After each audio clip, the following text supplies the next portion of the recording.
72 hours ago, the world's most sophisticated electronic curtain didn't just flicker, it vanished. At exactly 0412 GMT, the radar screens at NATO's Combined Air Operations Center in Uedom, Germany went pitch black. It wasn't a glitch. It wasn't a power surge. It was a surgical digital lobotomy. For 18 minutes, the eyes of the West were gouged out. And in those 18 minutes, 3 Ukrainian high-value command nodes, fortified positions that survived 2 years of relentless shelling, were erased from the map by hypersonic precision strikes. No warning, no siren, just a sudden violent transition from existence to debris.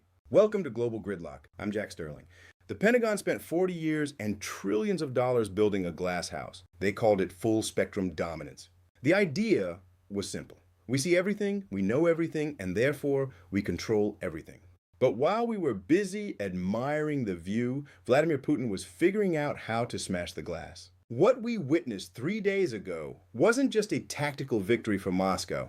It was a funeral. It was the formal burial of the American way of war. Right now, in a windowless room deep within the E-ring of the Pentagon, there are men and women who haven't slept in 3 days. They are staring at satellite imagery that shouldn't exist. They are looking at the thermal signatures of Russian Cosmos Inspector satellites that have spent the last 6 months drifting silently like ghosts just kilometers away from our most sensitive Mil-Star communication relays. These aren't just cameras in the sky anymore.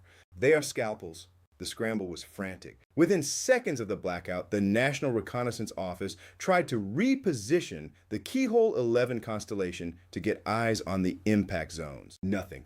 The data streams were spoofed. The satellites were reporting all systems green, while the ground stations were receiving static. That is the nightmare scenario. It's one thing to have your bird shot down. It's another thing entirely to have your bird lie to your face while the enemy is moving in the shadows. Why is the Pentagon terrified?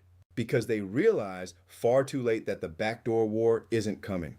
It's already been won. For 3 decades, the United States has operated under a comfortable delusion that Russian technology was a rusted relic of the Cold War, held together by duct tape and Soviet-era vacuum tubes. We laughed at their carrier smoke and mocked their tank turrets. But while we were perfecting stealth fighters that cost $250 million apiece, the Kremlin was investing in the asymmetric kill chain.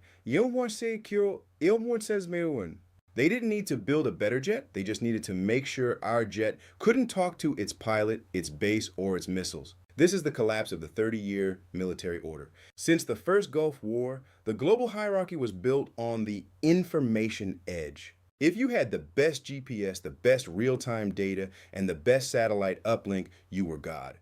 You could fight a war with a laptop from an air-conditioned trailer in Nevada. That era ended 72 hours ago. Putin has turned the high ground of space into a back alley. By leveraging a network of commercial, dual-use satellites and deep space electronic warfare platforms, Russia has created a blind spot the size of Eastern Europe. They are using our own reliance on the cloud against us. Every time a U.S. commander checks a real-time battlefield map, they are now forced to ask the one question that ends empires. Is this real? If the GPS coordinates are off by just 50 meters, the JDAM misses. If the encrypted link lags by 3 seconds, the drone is intercepted. If the satellite imagery is delayed by 10 minutes, the battalion is walking into a meat grinder. The U.S. military is a high-performance Ferrari, but Putin has just poured sugar in the gas tank and painted over the windshield. This isn't a regional skirmish in the Donbass. This isn't about borders or ethnic enclaves. This is a global systemic reset. If the U.S. cannot guarantee the security of its space architecture, the entire NATO alliance becomes a paper tiger. Poland, the Baltics, the Pacific, every security guarantee we've signed since 1945 is backed by the promise of American technological supremacy. If that supremacy is a myth, the dollar is just paper, and our carriers are just floating targets. The intelligence failure here isn't just about a few hacked satellites. It's a failure of imagination. We assumed the Russians would play by the rules of the 20th century. We assumed they would try to match us plane for plane, ship for ship. Instead, they went for the jugular. They went for the data. As we sit here, more Inspector satellites are maneuvering in geosynchronous orbit. They are nesting. They are waiting. And the terrifying truth that the White House is trying to suppress is that we have no way to move them. We are currently hostage to a power that has decided that if they can't see the world their way, no one gets to see it at all. The gridlock isn't on the ground. It's in the stars. And the lights are going out one by one. We've spent 30 years worshiping at the altar of the invisibles. The F-22 Raptor, the F-35 Lightning, the B-21 Raider. These aren't just planes. They are trillion-dollar bets that the laws of physics can be bribed. We told our pilots that if their radar cross-section was the size of a marble, they were ghosts. We told them they were invincible. We lied. Because while we were refining the composite curves of a wingtip, the engineers at Almaz-Antey were rewriting the math of the hunt. They weren't trying to see the marble. They were looking for the ripple the marble makes in the pond. Enter the S-500 Prometheus. This isn't just a missile system. It's a multispectral computational predator designed to do one thing: make the invisible bleed.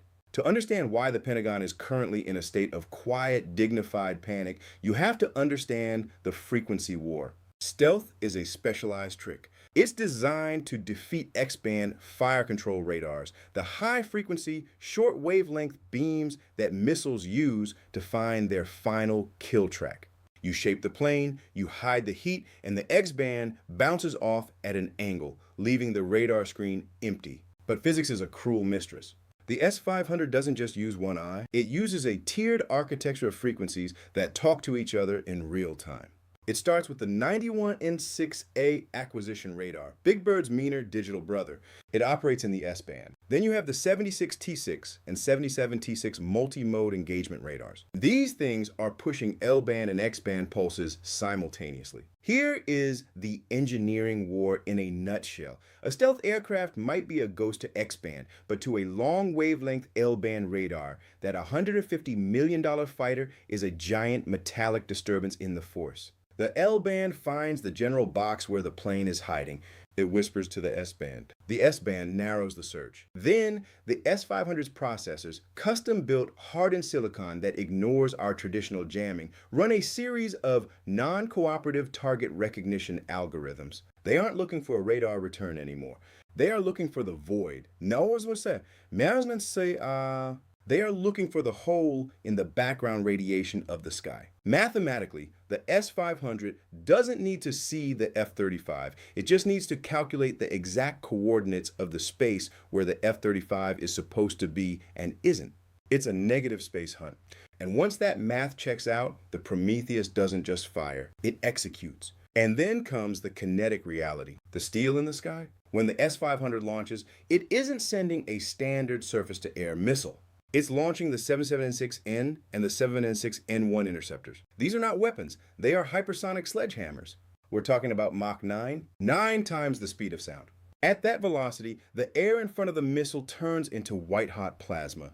The 77N6 doesn't even need an explosive warhead for most targets. The sheer kinetic energy of a direct hit at those speeds is equivalent to a tactical nuclear strike without the fallout. It hits with the force of a freight train condensed into the size of a spearhead. These interceptors reach altitudes of 200 kilometers. They are operating in the near-space vacuum where our current countermeasures, the flares, the chaff, the digital tow decoys, are effectively useless.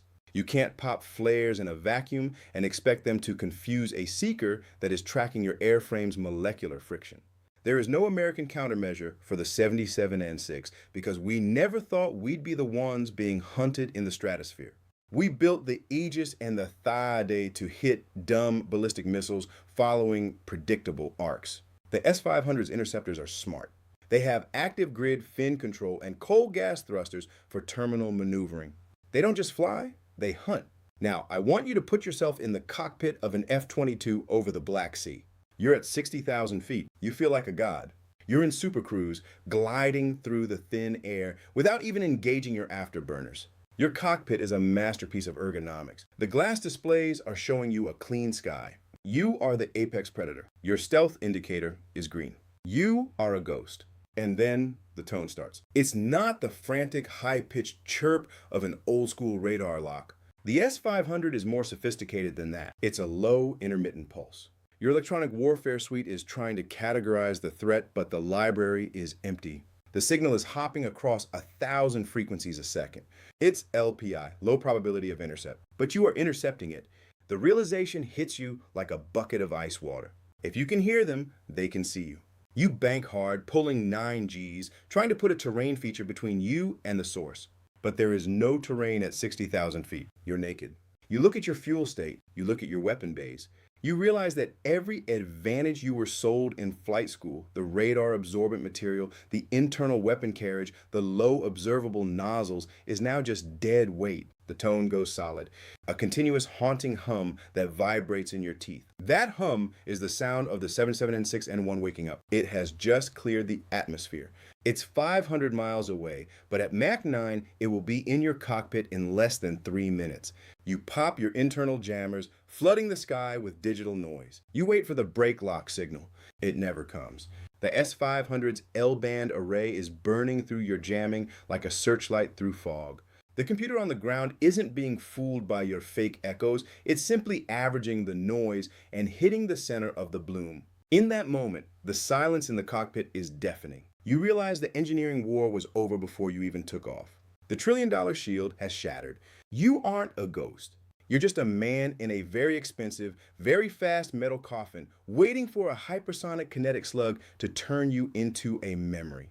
This is why the Pentagon is terrified. It's not that the S-500 is a better missile. It's that the S-500 has proven that the fundamental assumption of Western air power, stealth, is a lie. We are entering the era of post-stealth warfare. An era where if you can be calculated, you can be killed. And Putin's engineers have the calculators. But wars aren't just won with physics and fire. They are won with ledgers. They are won in the cold, unfeeling columns of a spreadsheet. And right now, the United States is staring at a mathematical abyss. Welcome to the economic execution. This is where the backdoor war stops being a tactical headache and starts being a terminal illness for the American empire. Let's talk about the math of attrition. In the Pentagon, they like to use the term force multiplication. In the real world, we call it the burn rate. An F-35A Lightning II, fresh off the Lockheed Martin assembly line, carries a price tag of approximately $82.5 million. That's for the airframe alone. If you want the pilot trained to fly it, the specialized maintenance suite to keep its stealth coating from peeling, and the logistics tail to support it, you're looking at a $200 million asset per tail number. Now let's look at the other side of the ledger. A single S-500 interceptor costs roughly $2 million to $5 million to produce at scale.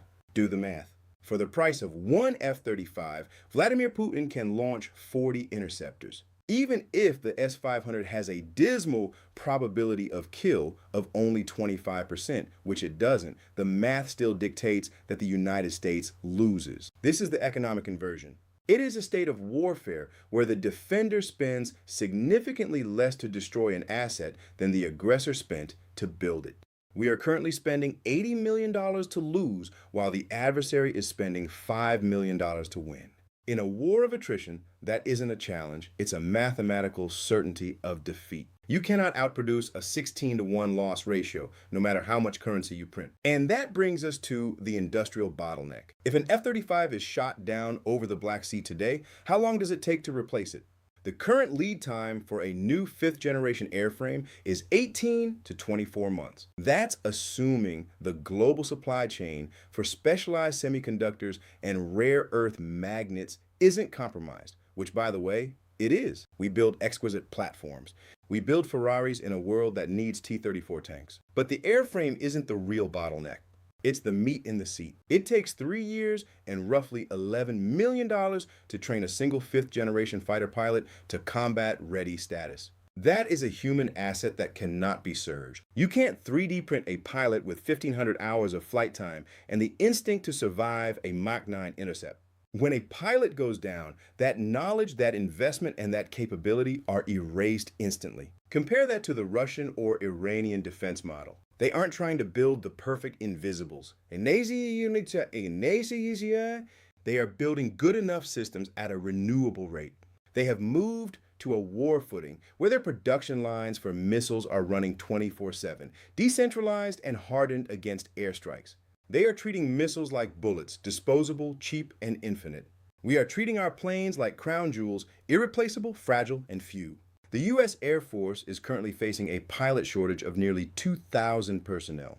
We are already redlining. If this backdoor war scales up and we start losing 2 or 3 jets a week to S-500 batteries, the U.S. tactical air power will cease to exist as a global force within 6 months. Not because we ran out of courage, but because we ran out of exquisite assets. Basically nature's wow. Now let's zoom out. Look at the global market ripple.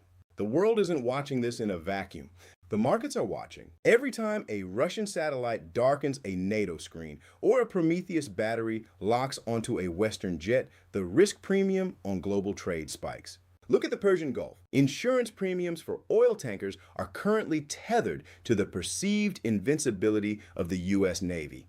The moment that invincibility is questioned, the moment the world sees that a $5 million land-based battery can gridlock a $1 trillion strike group, those premiums don't just go up, they explode.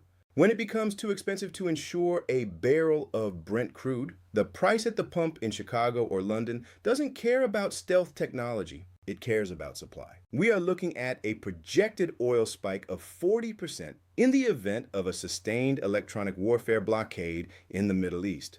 But the real execution is the dollar. Since 1944, the US dollar has been the world's reserve currency for one primary reason. It was backed by the undisputed kinetic power of the US military. If you traded in dollars, you were under the protection of the global grid. You were safe. If that grid can be flicked off like a light switch by a backdoor war, the fundamental value proposition of the dollar evaporates. Why hold greenbacks if the power they represent can't protect a cargo ship in the Strait of Hormuz? We are seeing the de-dollarization of the global defense market in real time. Countries like India, Brazil, and Saudi Arabia are looking at the S-500 and the Shadow constellation, and they are realizing that the American security umbrella has holes in it. They are starting to hedge. They are shifting to multi-currency settlements. They are buying Russian and Chinese systems not just because they are cheaper, but because they work in an environment where American tech is being systematically blinded. When the cost of maintaining the empire exceeds the profit of the empire collapses. It's a law of history as old as Rome. And the S-500 is the ultimate debt collector. The board has been set. The pieces have moved. And as of 06 this morning, the map of the world looks nothing like the one you studied in school. 72 hours after the lights went out at NATO's Air Operations Center, the backdoor war has metastasized into a global paralysis. In Brussels, the emergency session of the North Atlantic Council didn't end with a declaration of strength. It ended in a whisper. For the first time since 1949, Article 5 has been invoked not against a visible invasion, but against an invisible wall. The Pentagon is calling it the Prometheus exclusion.